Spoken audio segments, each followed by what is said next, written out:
사실 이 구절은 제가 1980년대에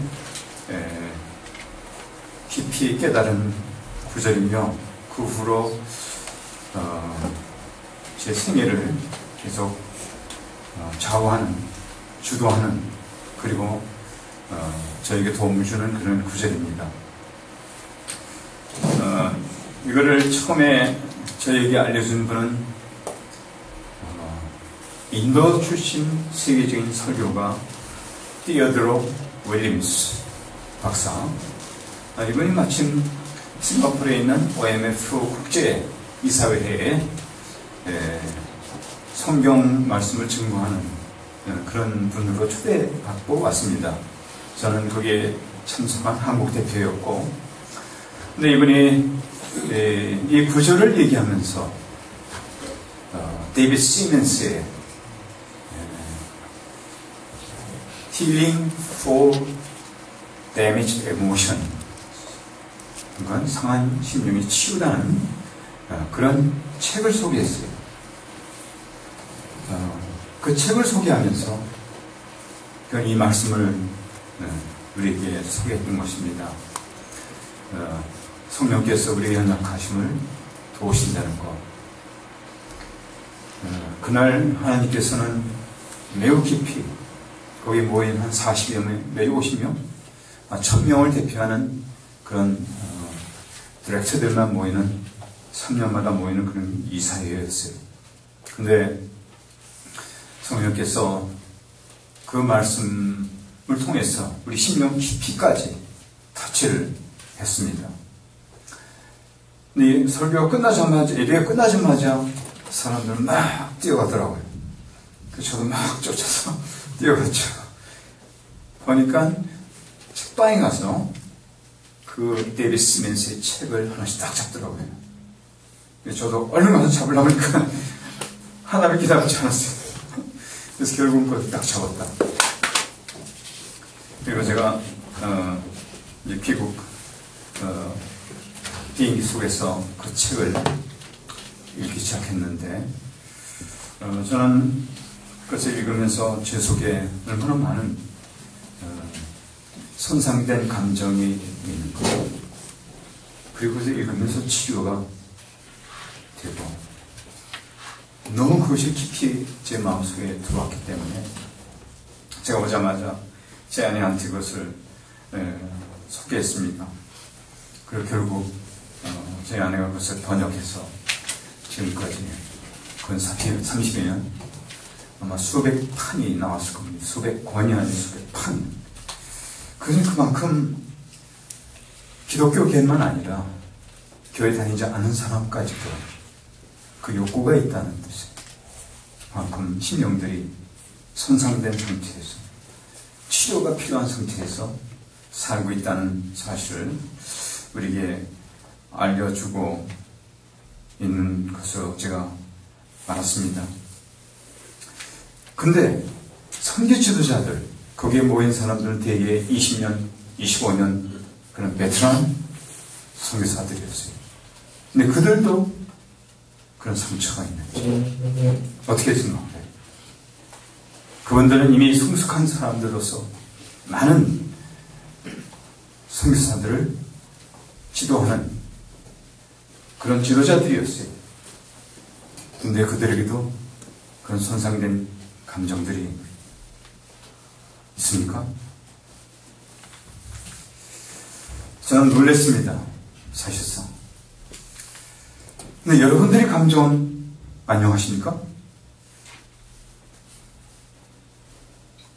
네? 안녕하세요? 이게 무슨 말인지 이해하셨어요?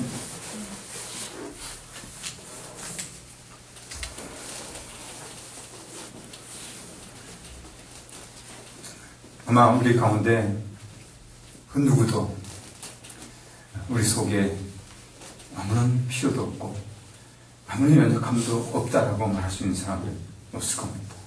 없다고 생각한다면 이렇게 파보면, 그 표면을 파보면 파볼수록 그 속에 들어가 보면 그것이 무의식세계든 의식세계든 우리 속에 상처가 있고 연약한 부분들이 있는 것을 발견하게 될 것입니다. 지난 30년 동안 저는 갈수록 성령께서 우리의 연약함을 도우신다는 사실을 확신하게 되었습니다. 오늘도 다시 한번 그런 확신을 가지고 제가 이 말씀을 여러분과 나누기를 원합니다. 혹시 여러분 가운데 손상된 감정이 있다면 여러분 여기 잘 왔습니다. 이 예배에 잘 참석했고 그리고 GMTC에 잘 왔습니다. 왜냐하면 그것을 도울 수 있는 성령님을 만날 수 있기 때문에 그렇습니다. 오늘 이 본문을 저는 한번 강의하면서 레시피를 한번 만들어 보겠습니다. 26절 말씀, 이와 같이 성령도 우리의 연약함을 도우시나니 우리가 마땅히 빌 바를 알지 못하나 오직 성령이 말할 수 없는 탄식으로, 이건 영어로 groaning, 그러니까 막 신음소리를 하면서 그런 뜻입니다. 이게 groaning, 신음소리. 방언은 주석가들은 건 방언이 아니라고 그래요. 그러니까 성령께서, 그러니까 연약한 심령들이 치유되기를 원하는 그런 기도를 할 때 그것이 신음소리처럼 깊은 통해하는 마음과 애통하는 마음을 가지고, 통해할 것도 없고 애통할 것도 없는 거룩하신 성령님께서 우리 대신 아마도 탄식하는 그런 소리를 의미할 것입니다. 그렇게 성령님께서는 우리를 위해 친히 간구하신다는 것입니다. 그런 기도를 우리 위해서 하시는 성령님의 기도를 하나님께서 들으실 것 같습니까?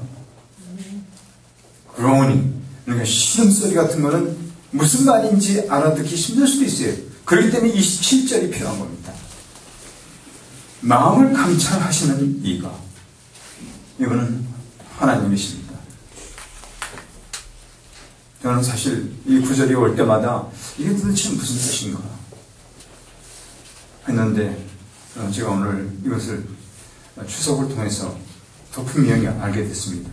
마음을 감찰하시는 이가 하나님이시라는 사실을. 근데 아무리 성령께서 알아듣든 알아듣지 못하는 음성으로 기도하다 하더라도 마음을 감찰하시는 하나님께서는 그 성령님의 기도를 알아듣기 때문에 기도에 응답을 하실 수 있다는 것입니다. 성령이 하나님의 뜻대로 성도를 위하여 간구하시는, 이건 이렇게 생각하면 됩니다. 성도들이 가지고 있는 연약함을 알고 그것이 반드시 치료될 것을 위해서 하나님께 간구하는 그 소리를 하나님께서는 목소리 듣든 듣지 않든 이미 삼위일체 하나님이 누리고 있는 그 교제로 말미암아, 하나가 되는 말미암아, 그래서 소셜 트리니티, 사회적 삼위일체 논이라고 그러는데, 이 삼위일체 하나님은 늘 모든 정보를, 모든 지식을 공유하고 계시기 때문에 그런 마음을 속속들이 아시기 때문에, 그런데다 실제로 또 간구하시기 때문에 그런 기도는 하나님께서 들어주실 수밖에 없습니다. 그렇기 때문에 우리는 확신할 수 있습니다. 하나님께서, 성령님이 우리를 위해서 간구하시는 그 기도를 들어주신다는 것.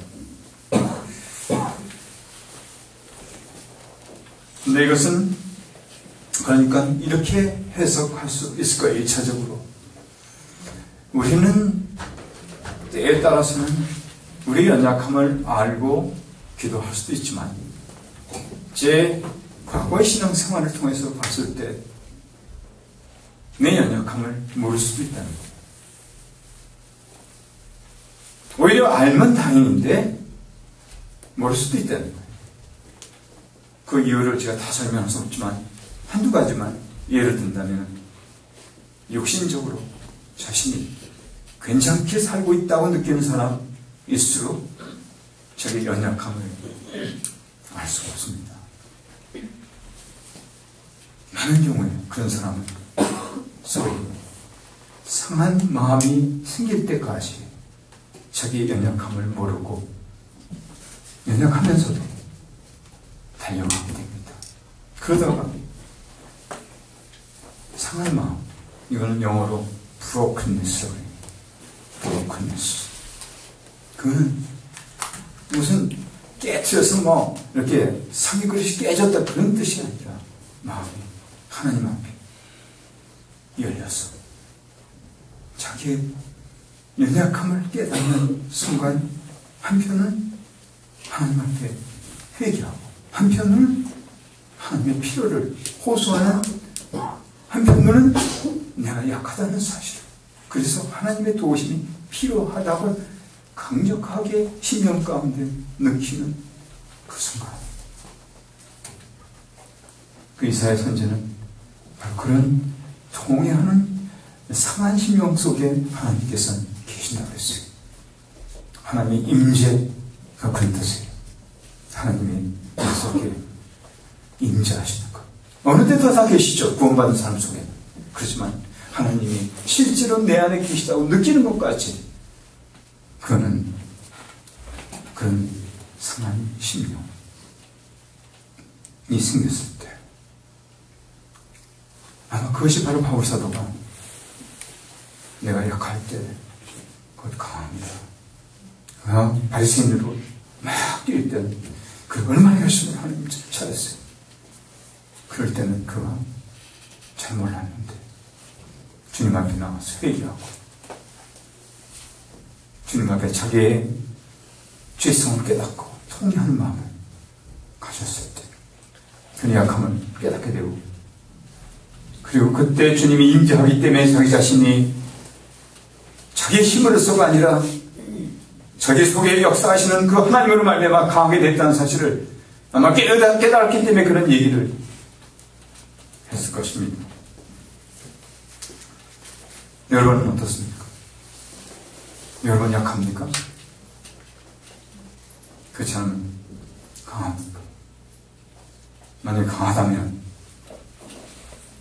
여러분 하나님의 도움심이 필요 없다는 뜻일지도 모릅니다. 아직은. 그렇지만 주님과 함께 주님이 기대서 주님이 거대한 통나무인데 나는 갈대라면 그 갈대지만 갈대 본질은 아마 죽을 때까지 계속 있을 거예요. 우리 인간이 그게 약하기 때문에. 그러나 그 갈대도 그 통나무에 매여서 있으면 통나무가 흔들리지 않는 한, 그 갈대도 흔들리지 않는 그런 상태입니까? 그렇다면 여러분들은 약함을 가지고 있으면 또 강한 사람입니다. 그게 하나님이 원하시는 겁니다. 나는 약하지만 내 속에 나를 도우시는 그 성령님이, 아니 성령님과 아버지의 기도에 응답을 하시는 아버지, 그리고 그런 바탕을 만들어주신 구속의 역사를 완성하신 예수님, 이 삼위일체 하나님이 나와 함께 하신 한, 나는 비록 약하지만 강한 사람인 것입니다. 그래서 우리가 기도할 것이 무엇인지 모를 때 성령께서 내 속에서 기도하게 함으로 말미암아 내 약함을 도움받기 위한 기도를 하게 함으로 말미암아 나도 거기 동참으로 말미암아 내 약함이 치료되는 것. 그래서 기도에 관한 것으로 1차적으로 이 본문을 해석해야 됩니다. 그러나 거기서 끝나면 안 돼요. 이 본문은 우리 기도를 어떻게 할 것인가 성령님이 도우신 것뿐만 아니라 사실은 우리의 약함 전반적인 것을 도와줄 수 있다는 의미를 내포하고 있습니다. 저만 그렇게 생각하는 게 아니라 훌륭한 주석가들도 그렇게 생각하고 있습니다. 기도는 하나의 샘플.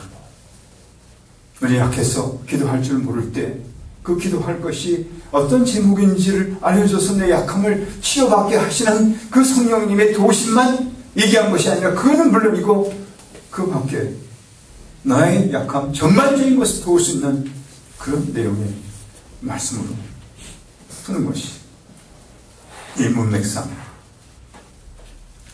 맞는 그런 것입니다.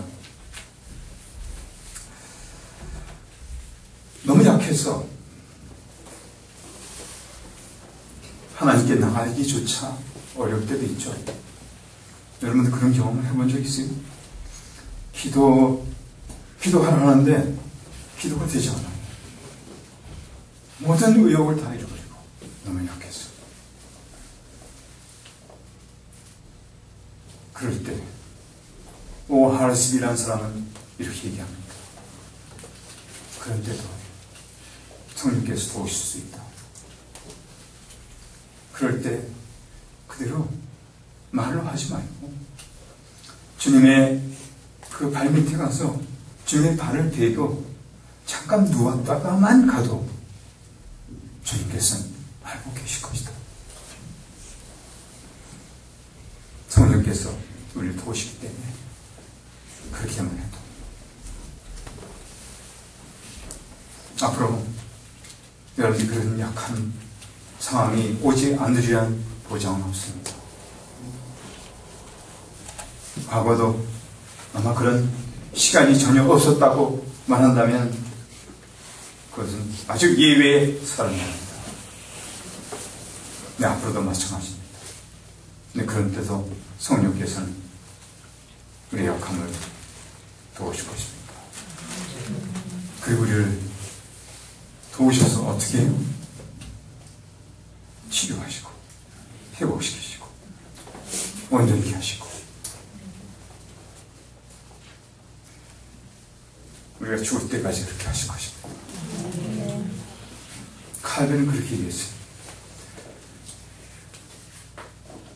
하나님의 뒤에서 하나님이 얼마나 깊으신 분인가를 아는 것과 죄의 타락한 그 타락의 그 심각성이 얼마나 깊다는 것을 알지 못하는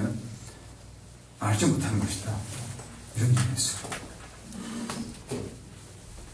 우리가 그렇게 타락 때문에 우리의 하나님의 형상은 아직도 남아있긴 하지만 그리고 또 거듭남을 통해서 그것이 회복됐지만 그래도 그 타락의 효과 그 결과는 우리가 죽을 때까지 우리는 연약하고 부족할 것입니다.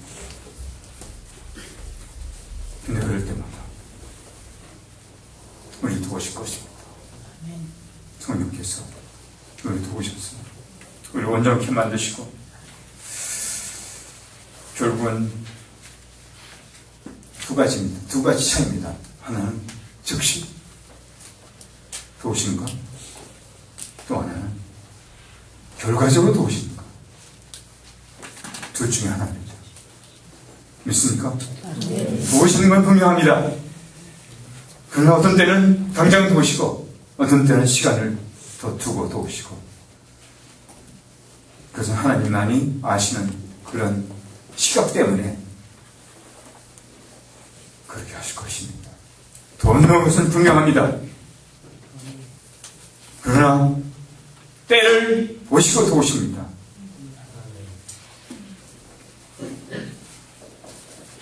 그리고 그것은 단순히 감정만 아니라 신체도 마찬가지고 모든 영역이 다 마찬가지고 관계도 마찬가지고 때에 따라서 우리는 우리 병이 빨리 낫기를 바랍니다. 어떤 때는 의사를 통해서 즉각으로 낫게 해주시기도 합니다. 어떤 때는 지연될 수도 있습니다.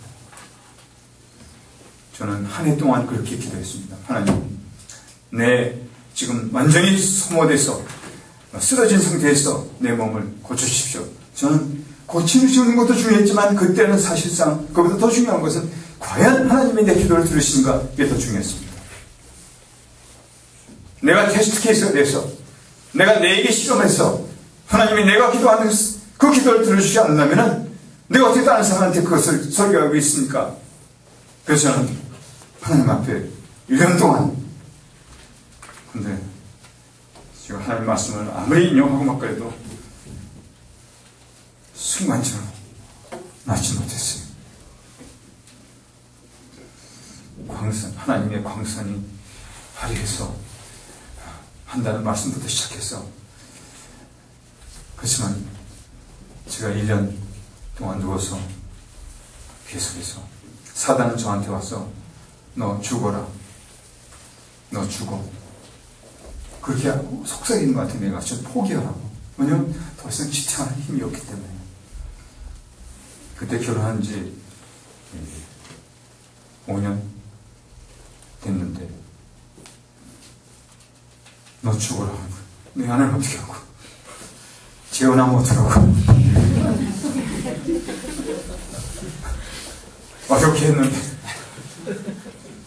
그래서 누워서 내 아내가 지금 나한테 어떻게 하는가 가만히 속으로 평가하는 거야. 네가 잘못하면 나중에 너도 죽는다. 조심해, 잘해.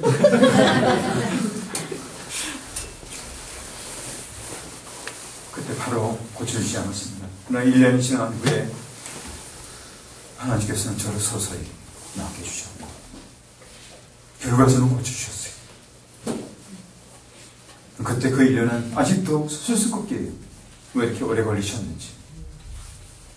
그렇지만 제가 지금 확신할 수 있는 것은, 만약에 그때 하나님이 이유가 있었기 때문에 그렇게 지연하셨고, 그 이유는 제가 다 알 필요가 없고, 어떤 건 제가 알아요. 그때 저는 누워서 전기를, 이왕 죽을 바에는 유명한 전기들은 내가 읽고 죽겠다. 빌 브램 전기, 하슨 테러 전기, 리스 하우스 전기, 하여튼 전기를 읽으면서 눈물 흘리면서 그 거장들이 삶을 경험하고, 그 교회가 어떻게 지났는가 좀 알고 싶다. 교회사를 쭉 이렇게 한지를 다 읽고, 그래서 안경을 그때부터 쓰기 시작했어요. 그럼 절대 후회하지 않아요. 하나님이 어떻게 역사했는가를 그때 누워서 이왕 죽을 바에는 눈물도 흘리면서, 내가 죽으면서, 그건 슬퍼서 온 게 아니라 기뻐서, 이렇게 하나님이 이렇게 위대한 사람들을 키워내셨구나. 기뻐서, 어떤 데는 슬퍼서, 내 자신이 너무 초라했어요.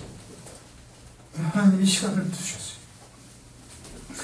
그래서 하나님의 때에 저를 일으켰어요.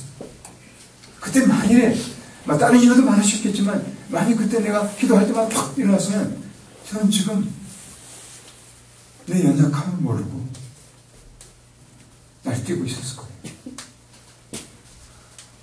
그리고 육신적으로 날뛰었을 거예요. 몸집이 작으니까 육신이 작을 것 같죠? 네? 몸집과 비례하면 얼마나 좋겠어요, 어떤 사람은. 그러나 그렇지 않아요. 그때 하나님은 목적을 가지고 계셨어요. 저는 왜 하나님께서 우리 연약함을 보시는데, 어떤 때는 즉각적으로, 어떤 때는 결과적으로 그렇게 하시는지 3가지 이유만 말씀을 드리겠습니다.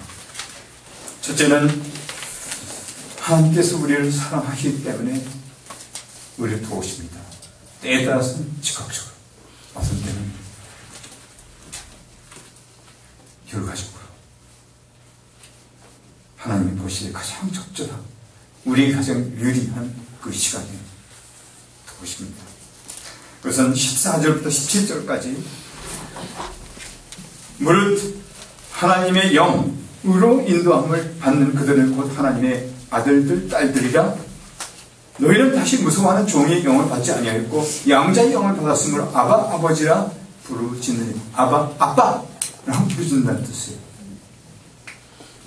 성령이 친히 우리 영으로 부르 우리가 하나님의 자녀인 것을 증거하시는, 자녀인 건 또한 후사, 곧 하나님의 후사요 그리스도와 함께한 후사니 우리가 그와 함께 영광을 받기 위하여 고난도 함께 받아야 될 것입니다. 하나님의 자녀, 우리가 하나님의 자녀가 돼서 하나님이 우리를 자녀로 취급하기 때문에 우리는 하나님을 아버지라 부르기 때문에 거기엔 사랑이 있기 때문에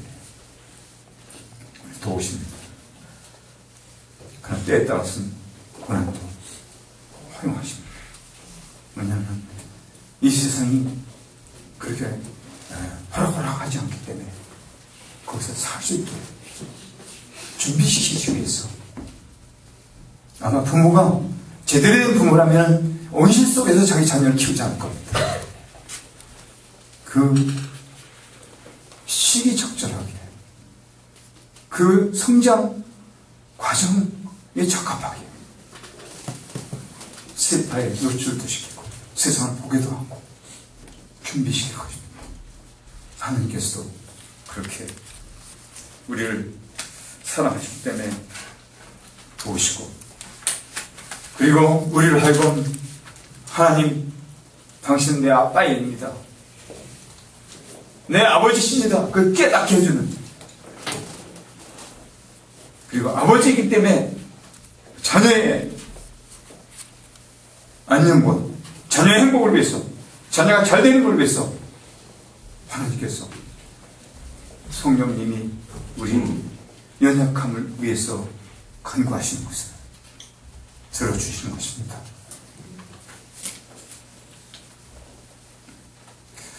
사실 저는 이 말씀이 와닿지 않을 때도 많았습니다. 왜냐하면 제가 아버지의 사랑을 잘 못 느꼈기 때문에 저희 아버지는 제가 저희 아버지에 대해서 호평을 여러 번 했는데 사실 호평이 아니에요. 저희 아버지는 틀림없이 저를 사랑했을 거예요. 근데 제가 기억하기로는 한 번도 저를 허깅해 준 적이 없어요. 한 번도 저와 눈을 맞춘 적도 없어요. 아니 맞췄다면 그건 부릅뜬 눈. 그래서 아버지의 눈을 피해서 항상 저는 소설하실 정도로 워낙 앙상한 존재였는데 그런 것이 제 속에 저는 기도할 때마다 수십 년 동안 하나님 아버지 제가 하나님 하든지 그렇지 않으면 주님 이렇게만 기도했어요. 주님. 왜냐하면 아버지는 저에게 너무 멀리 느껴졌기 때문에. 그런데 저는 또 애가 생기지 않는 거예요. 근데 그때는 제가 애를 못 본 척했어요. 이렇게. 왜냐하면 제 아내가 미안해할까봐 나하고 결혼해준 것만이 감사한데 그것까지 미안해하면 어떡해요. 그래서 아무런 관심 없는 식으로 제가 7년 동안 살았어요. 맞아요? 틀립니다. 그 증인이 있습니다. 근데 7년 만에 얘가 탁 나왔어요. 근데 그거는 지금도 돌이켜보면은 그건 그냥 부성인가 봐요. 부성. 아버지의 사랑.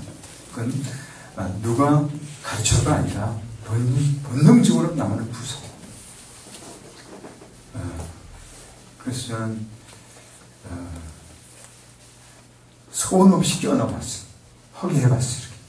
소원 없이 놀아보고 소원 없이 애들과 뒹굴고 그리고 어디 출장 가면 해외 가면은 이건 좀 미안한 얘기지만 내 아내는 저리 가라고 애들만 생각이 날 거예요. 그래서 저기쯤 오면 막 뛰어요. 와가지고 이 목직한 애를 한번 안아보고 싶었어. 그러면서 뭐라고 생각해보면 이 금덩이만한 내 아들 금덩이만한 사이즈의 금덩이 준다 하더라도 내 아들과 바꾸겠는가 하고 잠은 자다 해봐요. 바꿀 것 같아? 안 바꿔요. 그러면 중국을 절만 준다면 그거 갖다 뭐하게 저는 그런 생각을 많이 해봤어요. 그런 절대가 아닙니다. 그러면서 시간이 감에 따라서 하나님 아버지가 이런 거구나. 아버지의 그 존재, 아버지의 마음, 아버지의 사랑, 아버지의 돌보심, 이걸 더 깊이 느끼게 됐어요. 지금은 제가 아버지, 이건 너무 다정한 말이에요. 그 존재. 저희 아들은 1m 83이에요. 우리 병 목사님 아들보다는 키가 작지만 제 소원 풀었다고요. 근데 둘째는 또 머리 하나 작기 때문에 다시 마이너스. 근데 지금도 얘를 대하면 똑같아요. 심리. 근데 인간도 이런데, 사람도 이런데, 하나님께서 어떻게 했어요? 하나님이 우리에 대한 그 사랑이 얼마나 크겠어요? 성령께서 또 기도하시는 것을 마다하시겠어요? 그래서 이것은 우리의 정체성 때문에, 우리가 하나님의 자녀이기 때문에 우리의 연약함을 성령께서 기도하실 때 들어주시고 계속 연약함을 돌보실 것입니다. 하나님 때문에 성령님께서 우리를 강건케 하고 변화시켜 주실 것입니다. 두 번째로 우리를 온전하게 하시기 위해서입니다. 그것은 제가 다 읽지 않겠지만 18절부터 25절까지 그 중에서 특히 이거는 전체 창조의 세계를 하나님께서 온전케 하실 의도를 가지고 계시고 이미 그걸 위해서 주님께서 십자가에 돌아가셔서 모든 준비를 다 해놓으셨어요. 구속 사업을 다 이뤄놓으셨어요. 근데 그 중에 특히 23절 이뿐 아니라 또한 우리 곧 성령의 처음 익은 열매를 받은 우리까지도 속으로 탄식하며 양자될 것, 양녀될 것, 곧 우리 몸의 구속을 기다리느니라. 이 말은 쉽게 얘기해서 우리가 온전케 될 것을, 이것은 전인적으로 그때 우리는 살이 있을 거예요. 그때 우리는 영이 있을 거예요. 그때 우리는 하나님을 보게 될 거예요. 그렇지만 죄성이 없는, 그것은 온전케 된, 그때는 연약하지 않을 거예요. 그렇지만 계속 연약함을 하나님이 도와주실 거예요. 왜냐하면 더 완전한 것에 비해서는 연약한 거예요. 그렇지만 완전한 것이기 때문에 그것은 보장되어 있어요. 바로 그런 하나님의 온전하게 하기 위한 의도가 너무 분명히 나와 있기 때문에 만물을 그렇게 하실 수 있다면 그 만물에 영장되는 우리 사람들을 그렇게 안 하시니까. 만약 마귀가 여러분들 와서 의심청한다면 꾸짖어. 내가 너의 말을 믿지 않는다. 하나님께서 온전케 하실 것을 이미 정해놨는데 그 과정 가운데 있는데 시간 문제다. 그리고 그것도 성령께서 나를 위해서 강구하시는 그것도 성령님의 뜻에 따라서 나에게 그것을 늦게 허락하시는 것과 빨리 허락하시는 것 둘 중에 어떤 것이 나에게 더 유리한가 그것을 보고 싶고 허락하시는 것이다. 그리고 궁극적으로는 이미 이루어놓으신 것이다. 이건 소망이에요. 저는 이 소망을 여러분들이 잃어버리지 않기를 바랍니다. 특히 연약하다고 느끼는 사람들, 특히 변하지 않고 있기 때문에 지금 갈등하고 아파하는 사람들, 이 중에 한 사람도 있죠? 그 사람이 있어요? 없으면 듣지 말라고요. 그리고 없다 하더라도 우리가 살다 보면 이 세상에 죄가 있기 때문에 우리의 그런 아픔이 찾아오지 않을 수가 없어요. 그리고 어떤 아픔은 오래가요. 물론 의지적으로는 해결했다 하지만 그 감정이 치유될 때까지는 오래가요. 하나님은 다행히 감정을 보시지 않으시고 우리 의도와 의지를 보시되, 만일 우리가 우리 죄를 자백하면 미쁘시고 우리 죄를 사하시면 모든 불의에서 우리 깨끗하게 하실 것이요. 그러니까 이것은 의지지 우리가 감정적으로 그게 아닙니다. 그래서 하나님께서 가장 적절할 때 그것을 행하실 것입니다. 이건 정해질 것입니다. 소망을 가지십시오. 그리고 주님 만나기 전에도 우리를 더 온전케, 연약함을 온전케 해나갈 것입니다. 저는 이 소망이 없다면 지루해서 못 살 겁니다. 이 소망이 있기 때문에 계속해서 연약함을 치료받고 연약함을 회복해가는 그 과정, 그것을 갈 수 있는 것입니다. 세 번째로, 첫 번째는 우리를 사랑하신 하나님 때문에, 두 번째는 우리가 온전하게 하시기 위해서 하나님께서는 그 연약함을 치료하시고 회복시켜 주시는 그 일을 계속 하십니다. 세 번째, 이거는 여러분들의 피부에와 닿지 않을지 모르지만 오늘 여러분들이 이것을 신학으로 갖고 있지 말고 신학을 생활화, 신학을 여러분 삶 속에 살과 피가 있는 그런 살아있는 그런 것으로 여러분들이 만들기 바랍니다. 그것은 우리를 향한 그의 궁극적인 뜻을 이루기 위해서, 그 궁극적인 뜻은 무엇입니까? 그것은 바로 29절부터 이렇게 나옵니다. 하나님이 미리 아신 자들로 또한 그 아들의 형상을 본받게 하기 위하여 미리 정하셨습니다. 이게 궁극적인 뜻입니다. 아들의 형상을 본받기 위해서 정해놓으셨단 말이에요. 그리고 여기서 좀 더 풀이한 게 그 다음입니다. 30절. 또 미리 정하신 그들 또한 부르시고, 부르신 그들 또한 의롭게 하시고,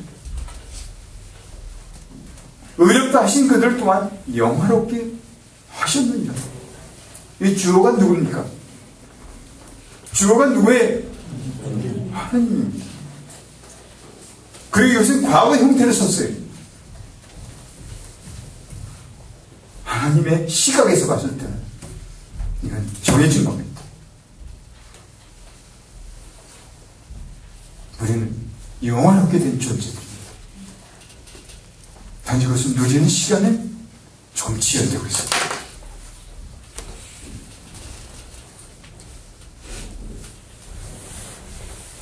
이 궁극적인 하나님의 의도입니다. 그 어떤 존재도 이것을 여러분으로부터 뺏어가지 못하게 하십시오. 뺏어가지도 못합니다.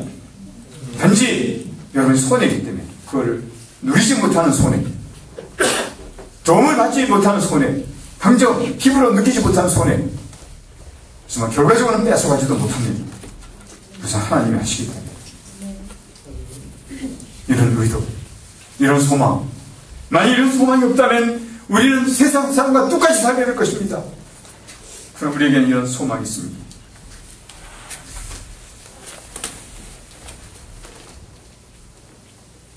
여러분 연약한 부분이 있습니까? 그것은 흠이 아닙니다. 그래서 하나님 우리의 연약함을 고침을 통해서 사랑을 나타내고 온전케 만드시고 궁극적인 그 목적을 달성하기 위한 것입니다. 이제는 여러분들의 연약함을 그런 시각에서 보시기 바랍니다. 그 연약함을 도우시는 것은 곧 하나님의 자녀로서의 정체성을 확인시켜주는 것이라는 사실을 깨달으시기 바랍니다. 더 나아가서 하나님이 원래 의도했던 그 의도대로 회복시켜주는 것이라는 사실을 깨달으시기 바랍니다. 더 나아가서 그것은 나를 영화롭게 해 가시는 과정들의 연속입니다.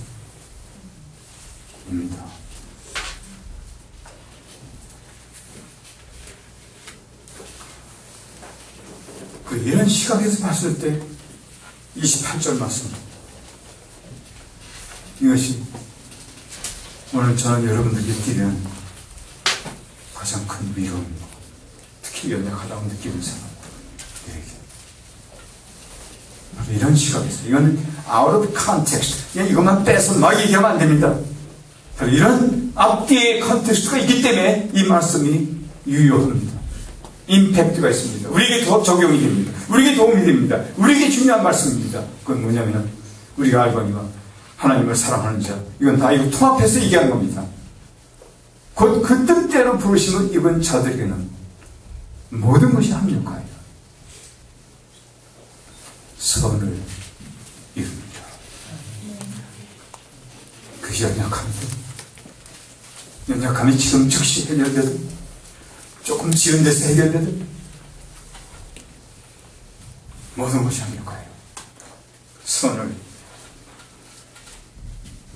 이루게 됩니다. 오늘 여러분들이 연약함이 있습니까? 성령님께 나오십시오. 성령님께 간구하십시오. 솔직하게 나에게 이런 연약함이 있습니다. 내가 이것을 그대로 두고 싶지 않습니다. 그는 아버지, 내가 하나님의 자녀라는 그 정체성과 위배되는 것입니다. 그 하나님 의도하신 그 온전케 하고자 하는 그것과도 의도가 어긋나는 것입니다. 그리고 하나님의 궁극적인 뜻과도 반대되는 것 같은 내용들입니다. 그렇기 때문에 하나님 오늘 소연히 나와주십시오. 주십시오. 내 연약함을 치료하셨어. 온전히 이루셨어. 내가 성화될 수 있게 도와주시고 하나님이 온전히 하시는 그 역사 속에 내가 들어가서 그 역사의 주인이 될 수 있게 해주셨고, 그리고 하나님 아버지가 아들로 딸로서 하나를 살아갈 수 있게, 유기적인 관계를 가질 수 있게, 멀리 떨어진 하나님이 아니라 나와 함께 내 연약함을 항상 치료하시고 항상 만져주시는 그 같은 하나님, 내 필요를 채워주시는 그런 피부에 느낄 수 있는 하나님 아버지 또 함께 동행할 수 있게 해주십시오. 그렇게 해서 우리는 이 땅에 있으면서도 이미 확정된 그것을 더 누리면서 더 온전한 상태로 살기를 하나님께서 원하십니다. 성경을 읽으면 읽을수록 저는 하나님 우리에 대한 기대가 얼마나 큰지를 보게 됩니다.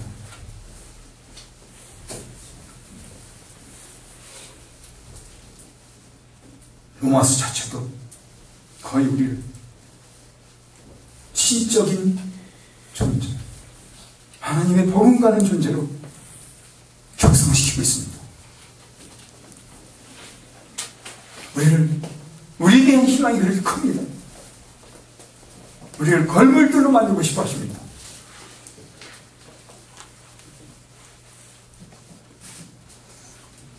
우리 가운데도 그런 걸물들을 우리는 많이 봤습니다. 위대한 분들.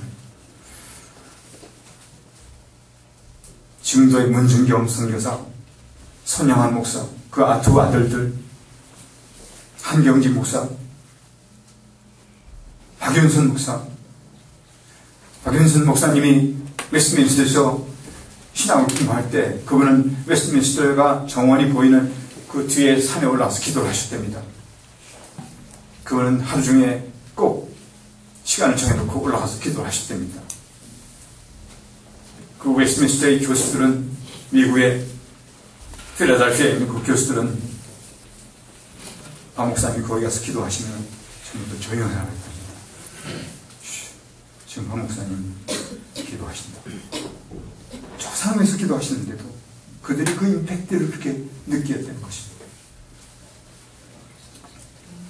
위대한 신앙의 걸물들입니다. 제가 개인적으로 경험한 분들만 해도 호아 히버트 박사, 로버트 콜만 박사, 저는 그 집에 가서 하룻밤을 자면서 그분 제가 갔는데 신문만 읽더라고요. 뭐 잡지 읽고 그러더라고요. 그리고 부인은 뭐 뜨개질하고 그러는데 저는 그날 너무 성령의 그 깊은 그의 무게를 느꼈기 때문에 저는 숨도 못 쉴 정도였습니다. 하나님 그들 그만큼 깊이 터치하고 계시기 때문에.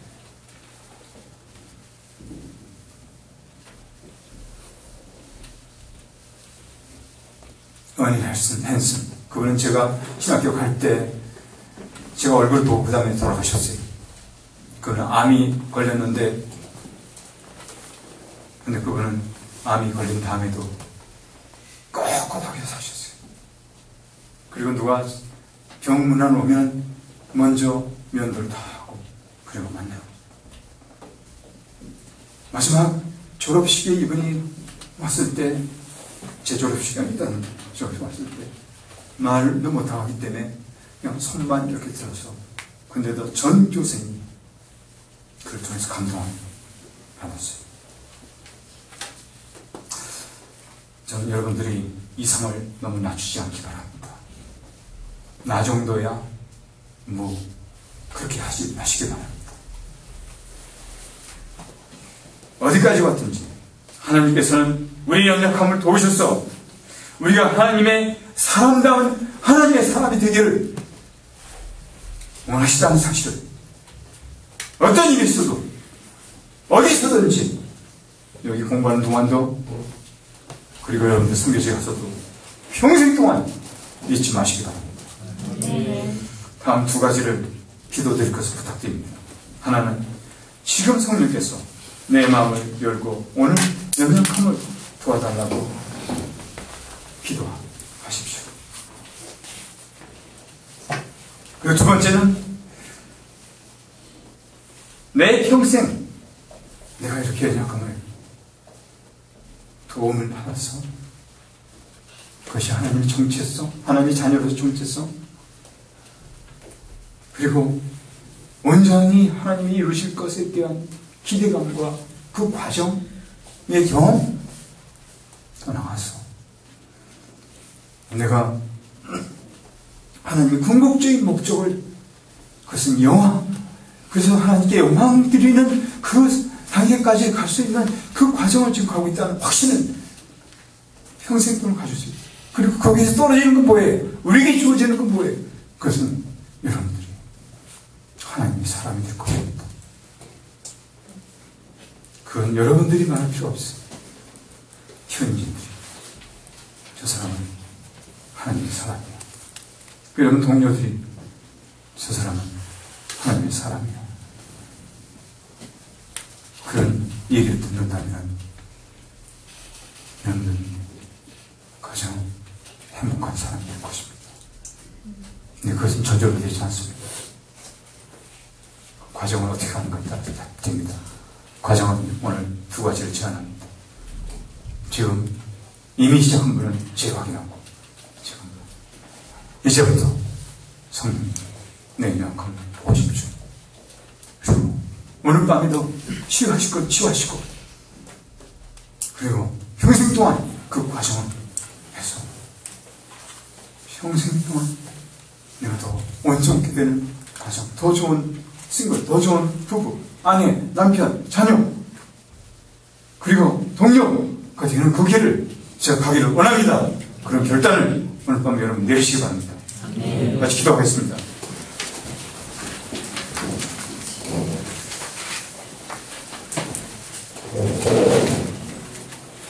오늘 이 말씀을 생각하면서 두 손 들고 하나님께 나오시기 바랍니다. 다시 오실 왕 여호와께 나오시기 바랍니다. 오직 주만이 나를 다스리시는 분이시라고 고백하며 나오시기 바랍니다. 그 성령이여 내 영혼 충만하게 하소서. 주님 앞에 내 생명 열어놓고 드립니다 라고 기도하시기 바랍니다. 잠깐 동안 각자 말씀을 묵상하면서 이와 같이 성령도 연약한 우리를 도우시나니 우리가 마땅히 길바를 알지 못하나 오직 성령이 말할 수 없는 듯한 식으로 우리를 위하여 친히 간구하시니라. 바로 그런 성령님을 환영하기 바랍니다.